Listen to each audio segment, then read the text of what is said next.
Tema 3 está por ahí. Sí, estoy recto. Bueno, de vuelta, bienvenida Marinés, gracias por estar con nosotros. Contabas que desde el 70 estás dando clase. ¿Qué es ser docente? Mira, primera condición para ser docente es saber.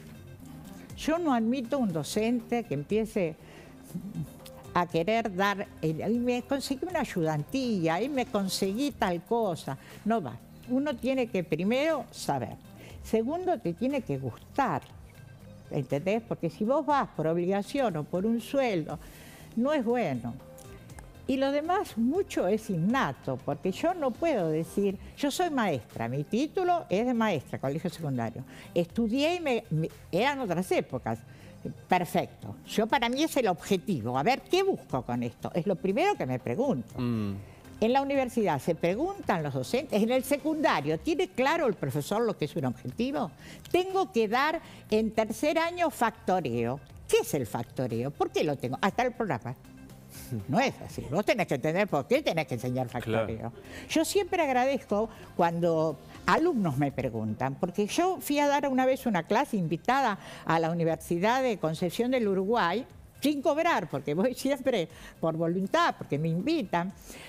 Y un muchacho me preguntó, después que yo terminé mi clase y realmente había sido un éxito, me dijo, ¿por qué nos enseñan a factorear?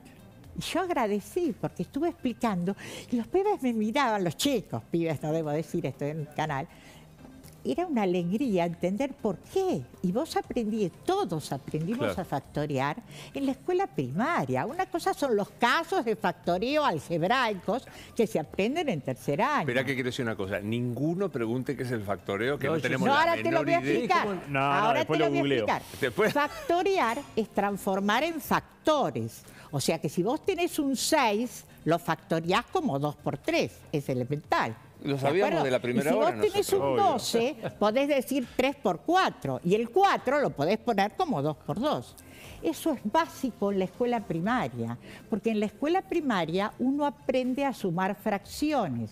¿Se acuerdan? Sí. Y hay fracciones que no traen ningún dolor de cabeza. Porque si a vos te dicen 1 octavo más 3 octavos, más, no sé, más 2 octavos, pues eso es un regalito. Todos son 8, sumo lo de arriba. No, pero tenías que buscar el denominador común. No, bueno, pero si todos son 8, no lo necesitas. No, ahí era fácil. Entonces, 1 octavo, ¿qué significa? Que partí la pizza en 8 y me comí una. El segundo comió 2 octavos. La pizza de 8 comió... entonces ya hay 3 porciones menos. Por ejemplo, te pido algo. Te siento como una madre, ¿no? A esta hora no hablé de comida, poné otros ejemplos porque vamos, nos distraemos, los factores se me van para otro lado. Puede ser cualquier cosa, ser cualquier cosa, y aparte, pero tiene que poder cortarse fácilmente. Claro. Pensé en una naranja, pizza, una torta, pensé en una naranja, en una Explícame torta, qué es todo esto, para digamos, comer. puedes ponerlo a pleno de lo que estamos viendo en el ángulo inferior izquierdo, que es una invitación a una clase. Marinés da clases magistrales, mira.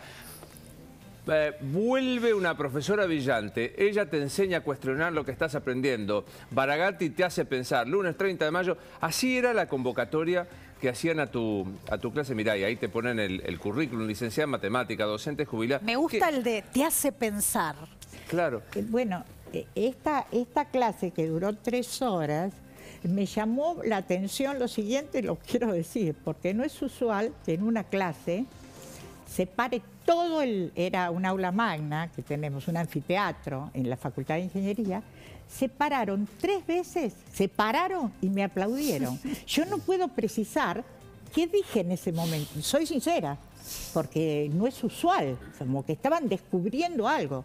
El decano de la Facultad de Ingeniería, que fue alumno mío, yo ya es la 3ª clase la que di el lunes 30. Por primera vez estuvo las 3 horas ahí y cuando yo terminé, escuchándome, un ingeniero muy importante en el país, no solo en la universidad, me dijo, buenísimo, yo anoté varias cosas que como que quedó sorprendido por ciertas cosas que yo dije al pasar. Claro.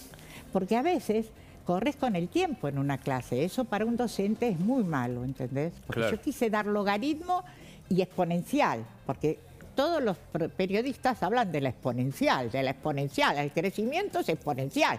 Y yo siempre digo, ¿qué sabrán de la exponencial? ¿Qué sabrán? Nada. ¿Qué sabrán? Marinés, Es la inversa del logaritmo. Los hice Marinés, reír un poco porque dije, en lugar de imagínate interrumpirla había dando que clases. ponerle- Olvídate. Marinés, escúchame, ¿qué pensás de cuando hay paros docentes?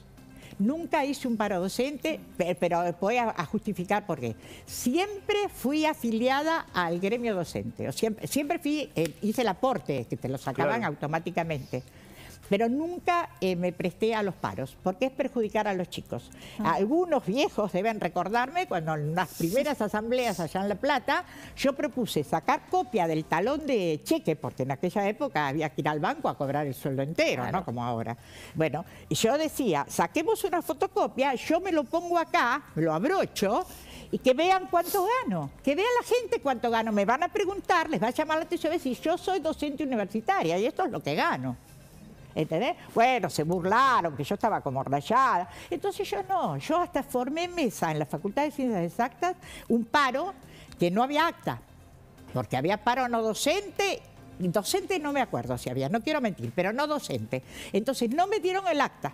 Al no darme el acta, alguien me tenía que abrir la mesa. Yo fui, llamé al decano, vino el decano, no muy contento, abrió la mesa y yo hice firmar bajo declaración jurada para que después, que nadie me rindiera un examen si después no lo podía sentar. Claro. O sea, hay ciertas anécdotas que pueden ser negativas para mucha gente. Mirá, esta vieja, lo que hace. No, sin embargo, siempre fui muy respetada, porque siempre escuché mucho a los chicos. Viste que... Y brindé todo lo que sé. Sí, viste que hay escuelas que han suspendido las clases porque hace frío.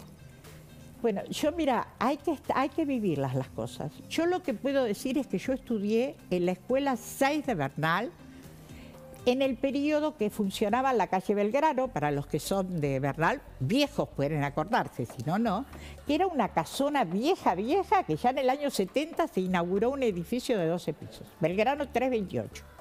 Nosotros no teníamos estufa. Era una casa vieja, los techos súper altos y no teníamos estufa. Sí nos daban a media mañana un mate cocido, yo recuerdo, porque era una escuela, se conocía como la Ratonera de Bernal. Ah, lindo. No era buscada porque la escuela 18, que es otra escuela de Bernal, y tenía un edificio nuevo y la 6 tenía un edificio viejísimo. Bueno, yo fui a la 6 porque no aceptaron que mi mamá me llevara a la 18, porque yo no quería nada, mi mamá. Consideró que yo tenía que entrar a primero superior, para los viejos entienden lo que es, era primero inferior, primero superior y terminábamos en sexto, pero eran 7 años.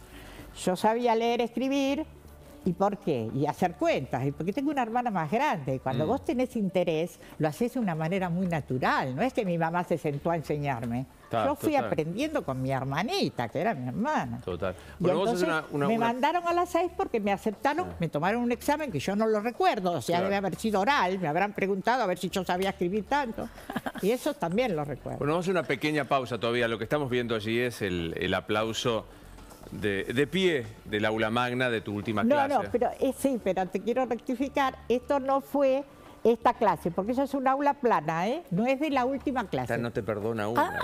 Te imaginas. Una plana. Otro día que le aplaudieron. No, sí, que siempre me aplaudieron, mucho me han aplaudido, mucho. Tengo que hacer la pausa. ¿Las paralelas se tocan en algún momento? Y dicen que se cortan en ¿Viste? el infinito. En el infinito. Ahí. Para mí es más una cuestión filosófica y matemática. Bueno, vamos a hacer una pequeña pausa y después le tomás un mínimo examen a los tres. Un parcialito. No, si quieren les explico. ¿Qué? Si quieren les explico. Por favor. No. ¿Qué te parece que está bueno explicar después de la pausa? A mí lo que me preocupa es esto. Si mi papá no tenía escuela secundaria, era de Bernal Oeste, lamentablemente se fue este señor. Claro, Gustavo está ahí, ahora vuelve. Ahí te está escuchando, sí, bueno. Ya está el señor.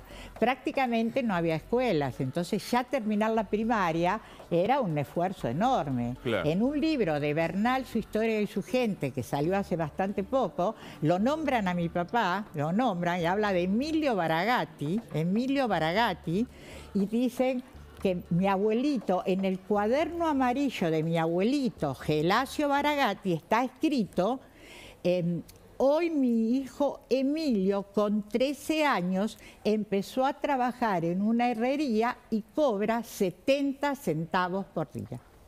El que tenga interés, yo saco la copia del libro, que se vendió en todo Bernal, creo que se llama Tibio, el apellido del escritor, que no es experto, pero cuenta bien las cosas de Bernal. Yo no soy... El timbre. El timbre. No tenemos que ir a... Nos tocaron el timbre del recreo. Toque de vuelta, diré. Timbre. Ahí viene el timbre. El timbre. Qué lindo. Pero Tengo que hacer un volvemos, pequeño recreo y volvemos. ¿Me esperás? Dale, ahí está. ¿Eso estaba en directo? Estamos saliendo en vivo y no tenemos que... ¿Eso que yo dije? También. Lo de tibio Más todo. vale. Lo de tibio todo. Ah, pensé que se había cortado. No, por eso el recreo ahora. Mira, llegó Rabanal que pero sabe de lo números. más grande que vos. Lo que yo quiero decir es esto. Si mi papá... Se va al corte. Anda, yo sigo hablando acá. Se va al corte y seguimos hablando. Si mi papá